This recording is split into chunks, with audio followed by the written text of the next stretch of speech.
Самое изумительное внутрироссийское зрелище дня сегодняшнего – это как образ Владимира Путина менялся за последние месяцы. Как минимум последние годы мы имели дело с человеком, который не просто собрал себе все рычаги власти и все реальные полномочия, но который активно этим бравировал. Такой классический автократ. В России тот имеет значение, с кем я говорю, и до тех пор, пока я с ним говорю. Кому-то даже это нравилось. Сильная рука. Централизованная власть в противовес распущенности 90-х. Он взял все в свои руки и построил вертикаль. Как же должно быть этим людям сейчас больно? Людям не наших взглядов, но тем, кто всерьез зачем-то поверил в реставрацию империи под предводительством императора. Потому что сегодня в России есть кто угодно. Есть генерал Суровикин, есть Евгений Пригожин, Рамзан Кадыров, есть Z-каналы в Телеграме, есть кланы пропагандистов, даже бесконечные ранее безымянные губернаторы, и те обрели политическую субъектность. Есть все, кроме президента. Владимир Путин пока не стоит в очереди на пропускной пункт грузинской или там китайской границы, но на деле он уже эмигрант. Он живет в какой-то своей России. Эта страна не ведет войны. У этой страны нет мерцающих границ, исчезающих населенных пунктов. Граждане этой страны не гибнут тысячами на фронте. Еще недавно Путин хотя бы что-то предпринимал. То ядерной войной поугрожает, то чужие территории своими объявят, то запустит мобилизацию. Когда же ни одна из этих идей не сработала, мы оказались в изумительном мире. В мире диктатуры без диктатора. Как мы вообще дошли до жизни такой? Как мы оказались в стране, которой руководит кто угодно, кроме того, кто должен был бы? Сегодня об этом поговорим. Но чтобы разговор начать, нужно сделать шаг назад и немножко понять еще, мы часто с вами это делаем, но еще немножко понять, кто такой Владимир Путин и откуда он взялся.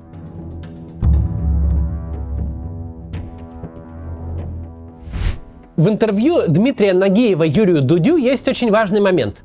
Там Нагиев рассказывает, как впервые встретился с Путиным на избирательной кампании Собчака.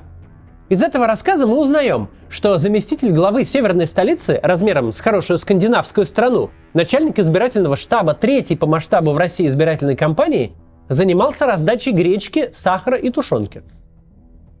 Так эти люди представляют себе политику. Политика для них – это порешать за бабло. Нищего пенсионера купить за тушенку, депутата купить за бесплатную квартиру, министра за дворец, федерального канцлера Германии за пенсию в совете директоров Роснефти. Все делается во имя бабла, и все решается баблом.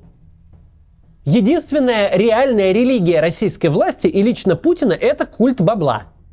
Причем это не эвфемизм и не преувеличение. Речь идет о настоящем культе. На что сегодня вся надежда путинского режима, которую он активно декларирует? Надежда такая. Вот сейчас Европа и США поймут, что им невыгодно поддерживать Украину, и принудят ее к капитуляции. Да ежу понятно, что невыгодно. Ежу этому понятно, что перекрытие денежных и логистических потоков в глобальной экономике ломает рынки, цепочки поставок, разрушает сложившееся равновесие.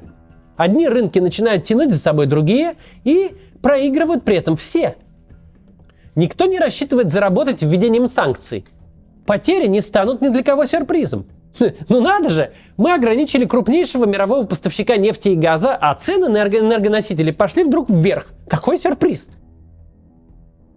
Но что до тех, кто покупал избирателей за гречку, не дойдет никогда, существуют соображения более существенные, чем сиюминутная выгода.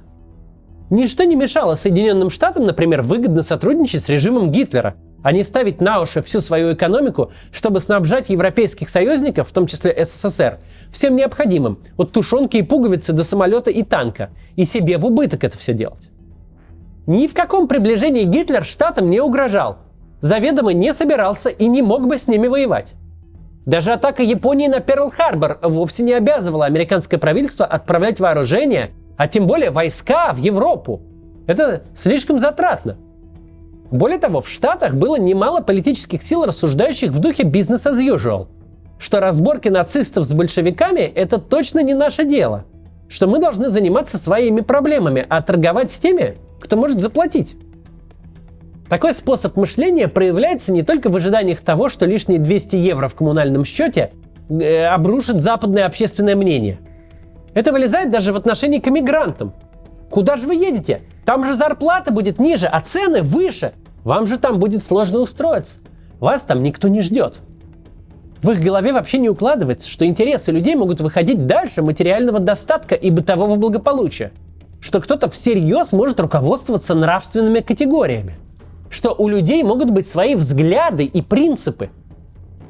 Также Путину, который внутри остался политтехнологом из 90-х и сроду не видел нормальной конкурентной политики, не приходит в голову, что президентская должность, помимо очевидных привилегий, подразумевает еще и обязанности.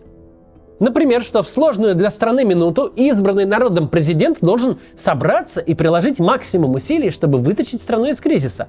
А главное, принять ответственность за свое государство, за людей, живущих в нем, и за последствия собственных решений. Все 8 лет президентства Джорджу Бушу-младшему политические оппоненты не давали житья за один единственный эпизод. За то, что в ту минуту, когда ему сообщили об атаке на башни-близнецы 11 сентября 2001 года, он, находясь на встрече со школьниками, несколько минут продолжал сидеть в абсолютной растерянности. За то, что в момент нападения на страну ее лидер не только не подорвался немедленно, но и вовсе не мог сообразить, что происходит и как в ситуации национального бедствия нужно себя вести. Очень скоро Буш взял себя в руки и пошел делать президентскую работу. Отправился записывать обращения и выполнять функции главнокомандующего. Но эти несколько минут, когда он сидел перед детьми с выражением лица задумчивого вомбата, ему уже не забыли никогда. Путин же в последние годы в каждый из сложных моментов для своей страны старался самоустраниться, чтобы, не дай бог, не запятнать свою репутацию, не дай бог оборонить свой рейтинг. Так было с коронавирусом, когда вся ответственность была перекинута на местные власти. Так сейчас происходит с войной, ведь за все 8 месяцев, что она идет, Путин не взял на себя ответственности ни разу. Он не сказал ни слова о погибших срочниках на крейсере «Москва», пока их семьи месяцами оббивали пороги кабинетов чиновников, чтобы хотя бы получить свидетельство о смерти. Путин не стал комментировать сдачу Херсона, города, в честь присоединения которого он всего 1,5 месяца назад перед многотысячной толпой кричал троекратное «Ура!». Раз, два, три! Ура! Ура! Ура! Путин у зрителей телевизора по этим их политтехнологиям из 90-х должен ассоциироваться только с блистательными победами. А грязную работу в виде объявления об очередном маневре можно делегировать Шойгу с Суровикиным, которых уже и не жалко. Мы не знаем, во сколько тысяч жизней обошлась обреченная идея удерживать Херсон вопреки советам военных.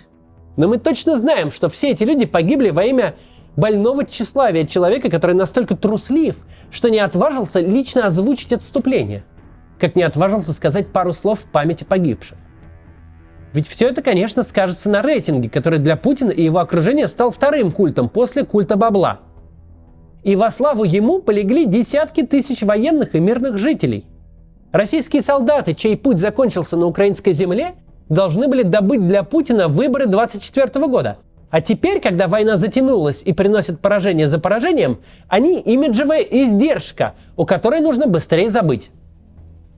И точно так же, как и с культом бабла, Путин уверен, что весь мир тоже придерживается культа великого рейтинга. Так, с начала войны он уверен, что недовольство населения западных стран из-за экономических проблем в связи с санкционной войной и газовым шантажом вынудит лидеров как можно быстрее откреститься от Украины. Что страх разочаровать своих избирателей заставит их пойти на любые сделки с Путиным. А в то, что политики в других странах помимо рейтингов могут руководствоваться принципами, политическими взглядами, моральными нормами, в такие абстракции Путин не верит. Однако фронтальная война не избирательная кампания и даже не коронавирус. Никакие электоральные технологии справиться с ней не помогут. Не получится воспользоваться постулатами культа рейтинга, не получится спрятать провалы своей политики под ковер и перекинуть ответственность за них на других. Не получится объявить о победе, когда никакой победы нет. Все россияне видят по сводкам с фронта, что российская армия на протяжении последних 2 месяцев теряет город за городом, вопреки всем обещаниям президента, официальных лиц и пропаганды.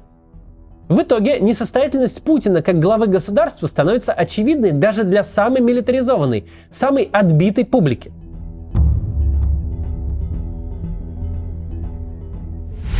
Их недовольство российским руководством мы видим по недавнему, например, заявлению радикального русскомирца Александра Дугина.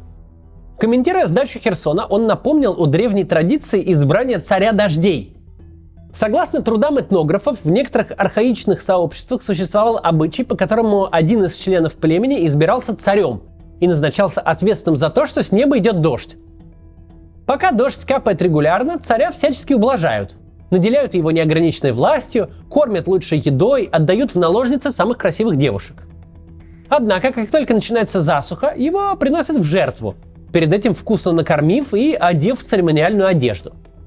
И вот теперь Дугин намекает, что Путин, проигрывая эту войну, может повторить судьбу царя дождей, который до изнеможения танцевал с бубном, но так и не призвал ни одной тучки. И вот в ситуации, когда даже полуимперец, полуфашист Дугин, который призывал начать полномасштабное вторжение в Украину еще 8 лет назад, а теперь он намекает на расправу над президентом, в такой ситуации Путину остается надеяться лишь на чудо. Есть правдоподобная гипотеза, что Херсон был сдан позднее, чем настаивали военные, чтобы поднасолить Байдену на промежуточных выборах в США.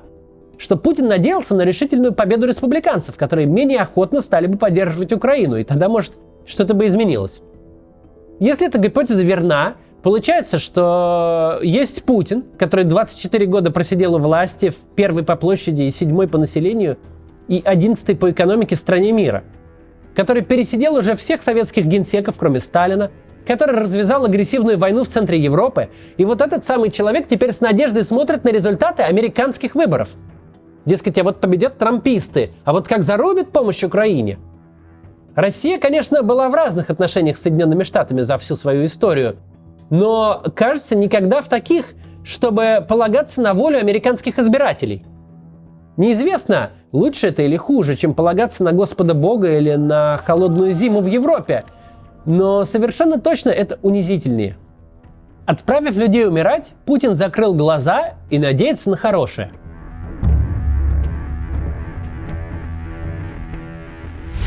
У России впервые за очень долгое время сейчас по факту нет никакого лидера.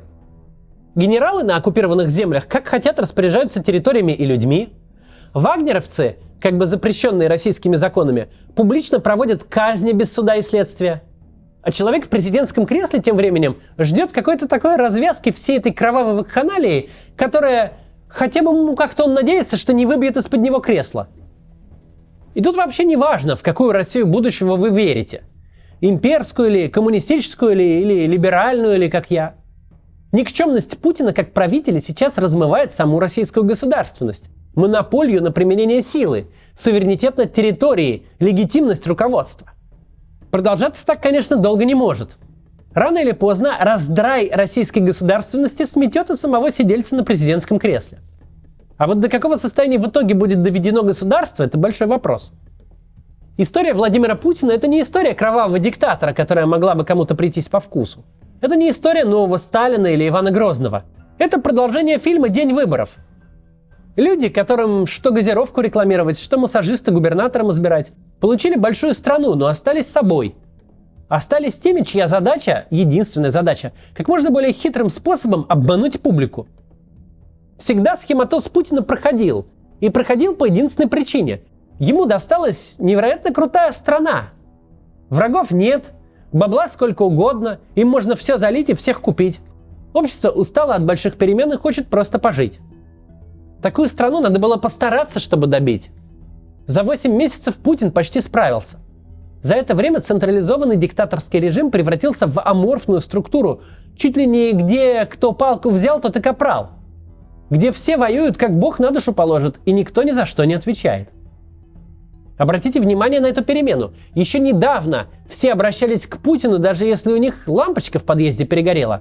Сегодня никто не обращается к Путину, даже если их на войне в лесу без оружия бросили. Все обращаются к своему губернатору. К тому самому губернатору, у которого год назад не было власти выбрать цвет для школьного фасада. Но сегодня обращаются к нему. Потому что на уровне реальных действий уже все поняли, что власть у кого угодно, но точно не у Путина.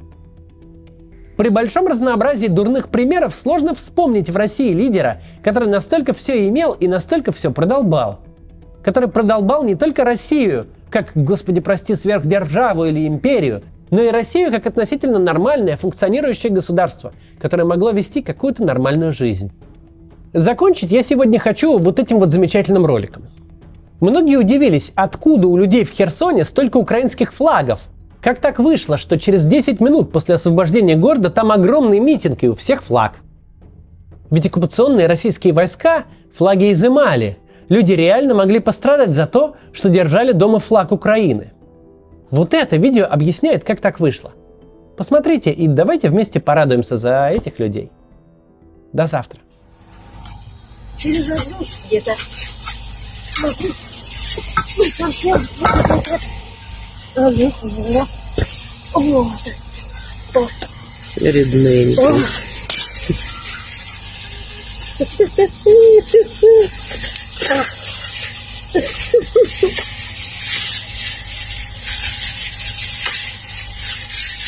Мокренький, мокренький. Мокрый. Мокрый. Ну, живой. Ну, живой. Мокрый, но живой. Не путай. Отходи.